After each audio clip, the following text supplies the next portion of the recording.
All right, guys, so continuing our assessment of Darius. Hopefully you can hear me all right. Ideally, we get a camera person for this next time.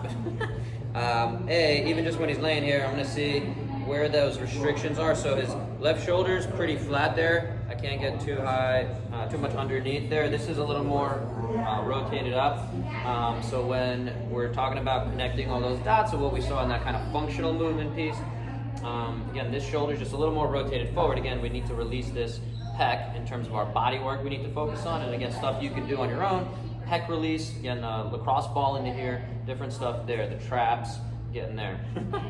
It's making faces, you can't see that in the camera, that's all right. Again, and the fact that it's so unpleasant, you know, I think you haven't done much of that.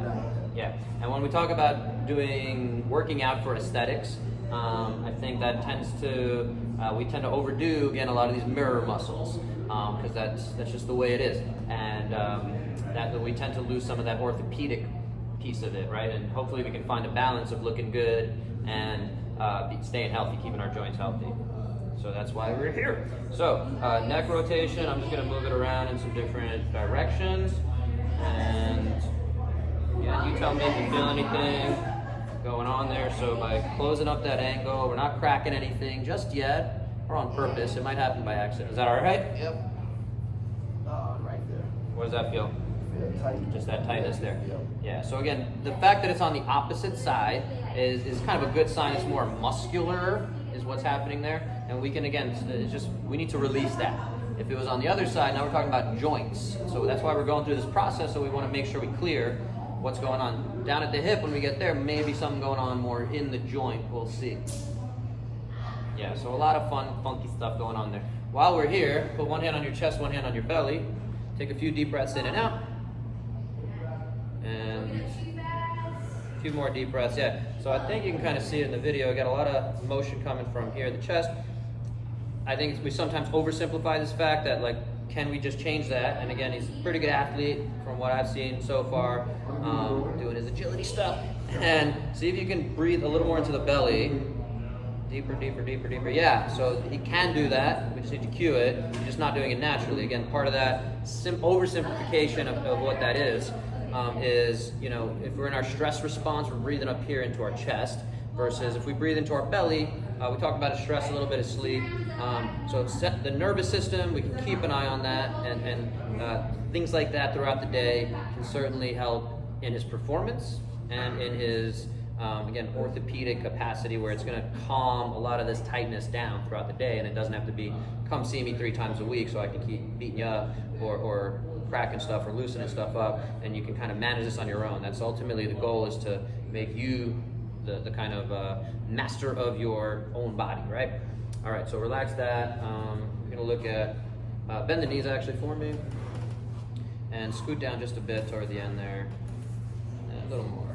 Good, from here. So I think we can still see this on the camera. So he's gonna raise his left arm up overhead.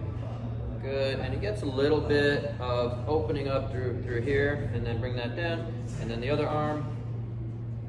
Good, so we're seeing if that's a little bit more, looks like, than the other side, and again, that's that tighter side, so we want to see if we can get that. So some of it might be tightness through the abdomen, the ribs. He's not liking that, so yeah, the more sensitive he is there, the more that tells me we really need to get that supple or get that tenderized, okay?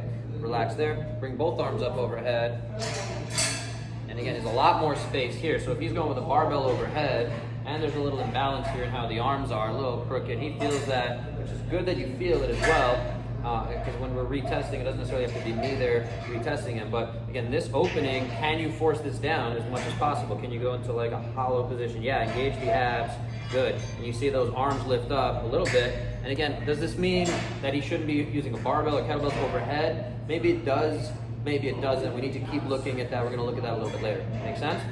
Okay, relax there. Was that just hard core work? Yeah. So relax the arms. And then I'm gonna look at, again, kind of putting pieces together here. Internal rotation, so painful. Pinching on the front. In the back, just tightness, yeah. And again, this is that left side, so that actually I would expect to not be as much of a problem, but something that we're going to identify and then keep in the big picture of what the homework is going to be, where he needs to work through that back side and get more control here. So if I can hold that down, that gets rid of that back issue, but if I just do this, again, we're getting that loss of connection. So we're putting those pieces together, and then this way, how's that feel? And what sports did you play? Basketball, football. What position in football? Safety, receiver. Okay, so yeah. And I'm digging into the biceps tendon there. And what number is that discomfort? 0 to 10. 10 being the worst. That's about 7. 7. 10 being like emergency room pain. 7. Just sticking with the 7. And I'm not pressing very hard, to be clear. I'm just going across that tendon. And that to me is a sign, something to keep an eye on. The research doesn't show that that's 100% correlated to tendinopathy, but again, I've in my experience clinically, I've seen that kind of tenderness at the tendon is something we need to keep an eye on. And my goal, if we were doing stuff for a month, is if I do that again, it's a 6, it's a 5, it's a 4. The lower we can get that sensation, the better. I'm just going to do the same on this side. And what number is it on this side? More. A little bit more, so like an 8. Like an 8, Yeah. And again, this is dominant side, so if he's doing kind of aesthetic lifting, I'm guessing a good amount of bicep curls and things like that, and we just kind of overwork those muscles, and we saw there's an imbalance there side to side. So when he's doing even like a pull-up, he might be overcompensating with that stronger side.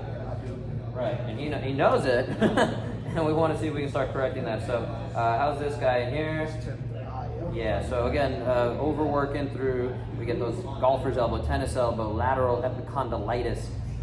So we want to start to identify that, put that into the bigger picture. And for me, a lot of times this here goes to the chain up to the shoulder or down into the wrist. Okay, so we're not going to do too much here. I won't even do both sides.